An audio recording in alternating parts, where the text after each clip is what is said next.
Everyone, কেমন আছো তোমরা সবাই? আশা করি সবাই খুব ভালো আছো। অঞ্জলিস ব্লগের নতুন একটা ভিডিওতে তোমাদের সবাইকে স্বাগত জানাই। আজকে অন্যরকম একটা ভিডিও দিচ্ছি, কারণটা হচ্ছে যে এর আগের দিন তোমরা পয়লা বৈশাখে ভিডিও দেখেছো, কিন্তু তারও আগে কিছু ভিডিও আমার শ্যুট করা আছে, সেগুলো হচ্ছে গাজনের ভিডিও, তোমাদের সাথে শেয়ার করা হয়নি। তো আজকের থেকে আমি সেটা তোমাদের সাথে শেয়ার করব। এটা হচ্ছে গাজনের আগের দিনের ভিডিও। তো ভিডিওটা তোমরা পুরো স্কিপ না করে দেখতে থাকো, আশা করি তোমাদের ভালো লাগবে, কারণ এই ভিডিওটা একদমই ছোট, খুব বেশি বড় নয়। আর এখন যেহেতু বিকালবেলা আর মন্দিরে চলে এসেছি গীতা পাঠ শুনতে। আজকে হচ্ছে বার, মানে আমাদের যে নীলের উপোস করা হয় সেই আগের দিন, যেদিনে বার পালন করি সেদিনেই মন্দিরে চলে এসেছি গীতা পাঠ শুনতে। তো চলো তোমরাও একটুখানি গীতা পাঠটা শুনে নাও। হে অর্জুন, এই কাম মানবের শত্রু, উহাকে সন্তুষ্ট করা যায় না। উহা অগ্নির মতো তাপ দিয়া জ্ঞানকে ঢাকিয়া রাখে। ইন্দ্রিয়, মন আর বুদ্ধি এই তিনটি কামের আশ্রয়। ইহাদের দ্বারা কাম জ্ঞানকে ঢাকিয়া রাখিয়া মানবকে মহাকরস্থ করিয়া রাখে। অর্থাৎ হে অর্জুন, তুমি সকলের আগে ইন্দ্রিয় দমন করিয়া এই দুষ্ট কামকে নষ্ট করো, কারণ এই কাম মানবের জ্ঞান বিজ্ঞানকে নষ্ট করিয়া দেয়। শরীরের চাইতে ইন্দ্রিয় শেষ, ইন্দ্রিয়ের চাইতে মন শেষ, মনের চাইতে বুদ্ধি শেষ, যিনি বুদ্ধির চাইতে শেষ তিনি আত্মা। হে মহাবীর অর্জুন, এই আত্মা যে বুদ্ধির চাইতে শেষ, এই কথা জানিয়া বুদ্ধির সাহায্যে মনকে স্থির রাখিয়া এই ভয়ঙ্কর মহাশক্ত কামকে নাশ করো। ইতি কর্মযোগ নাম তৃতীয় অধ্যায়, অনুবাদ 43। এসে জাস্ট এই কাপড়টা ছেড়ে নিলাম, যাবো একটু পার্লার দিকে। এখানে তো গাজন চলছে আজকে, মানে কি বলবো, গাজন তো শুরু হয়ে গেছে, বাট এই জন্যই রাগ লেগে যায়। আওয়াজটা হলো, ওটা হচ্ছে নোটিফিকেশন, ঠিক আছে, নোটিফিকেশন নয়, মেসেজ। যাই হোক, কী বলছিলাম, হ্যাঁ, মন্দির থেকে এলাম, এই যে বুঝতে পারছো, আর তার সাথে গীতা তো শুনলেই।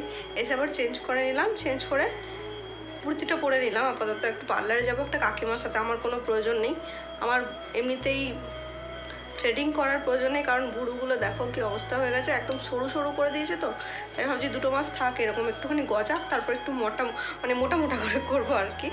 তো কাকিমার সাথে যাবো একটুখানি, বললো যখন, কথা কাটতে তো পারি না, কিছুতেই কথা কাটতে পারি না।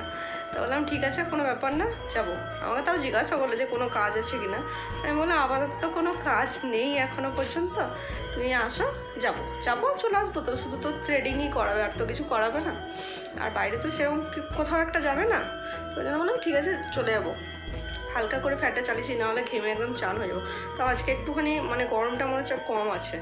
আর এদিকে দেখো দুপুরবেলায় বিছানা পাতায় গেছে এগুলো, সে দুপুরবেলায় শুয়েছিলাম, সেগুলো তো আর তোলা হয়নি। মানে কী বলবো, আজকে দুপুরবেলায় এমন হয়েছিল, এমন ঘোর আসছিল না, ঘুমিয়ে গেছিলাম।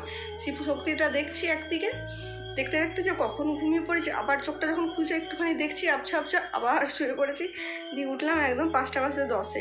এখন তো মন্দির যাওয়া হচ্ছে 5টার সময়, তাই অসুবিধা হয়নি, না হলে অর্ধেক হয়ে যেত, তারপরে যেতাম। যাই হোক, চলো তাহলে চুলটা আঁচড়ে নিই, চুলটা একটু আঁচড়ে নেবো, দিয়ে চলে যাবো পার্লার থেকে ঘুরে আসি আগে, তারপর দেখা যাক কী করা হয়। আমরা বেশ হন্তদন্ত করেই বেরিয়েছি, আর আগুড়িপাড়ার রাস্তা হয়ে সোজা চলে এলাম। এটা হচ্ছে একটা কুয়োর ওপরে বাবা মূর্তি করা হয়েছে। প্রত্যেক বছর গাজনে কিন্তু এইরকম মূর্তি বা সুন্দর করে সাজানো হয়। এটা যে গোল করে দেখা যাচ্ছে যে বেদিটা করা আছে, ওটা কিন্তু টোটালি কুয়োর ওপরে বাবার একটা মূর্তি করেছে। প্রত্যেক বছরই সুন্দর সুন্দর করে, নানান রকম করে। আর এটা হচ্ছে রাস্তা, যেটা হচ্ছে সোজা চলে যাচ্ছে রামসায়ের ময়দান, কারণ রামসায়ের ময়দান থেকেই ডন্ডি কেটে আসা হয়, তাই ওখান থেকে পুরো টোটালি লাইট দিয়ে সুন্দর করে সাজানো হয়। আমরা চলে এসেছি পার্লারে, আর পার্লারে তো কাকিমা নিজের কাজ করছে, মানে থ্রেডিং করা হচ্ছে, ওই যে দিদিটা করে দিচ্ছে। এই দিদির কাছেই আমি মানে থ্রেডিং করে আমার খুব ভালো লাগে, এই দিদিটা আমার বেশ সুন্দর করে দেয়। কিন্তু এর আগের বারে যার কাছে করি, যে খুব একটা ভালো করায়নি, তার পরিণতি তোমরা দেখলে, একদম পাতলা করে দিয়েছে। তাই এই দিদিরা আছে যখন, এই দিদিটার কাছেই কাকিমাকে বললাম করে নাও, এর খুব ভালো হাত আর কি। আর আমি ওই যে উকি মেরে মেরে তোমাদের দেখাচ্ছি। এই তো পার্লারটা সেটা তো তোমরা টোটালি দেখেছোই। চলো বাইরের অ্যাম্বিয়েন্সটাও একটুখানি দেখিয়ে দিই।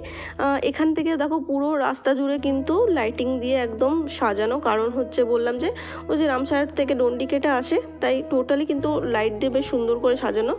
কাকিমা থ্রেডিং কিন্তু প্রায় কমপ্লিট। চলো এরপর যাব বাবা নীলকণ্ঠেশ্বরের দর্শন করতে।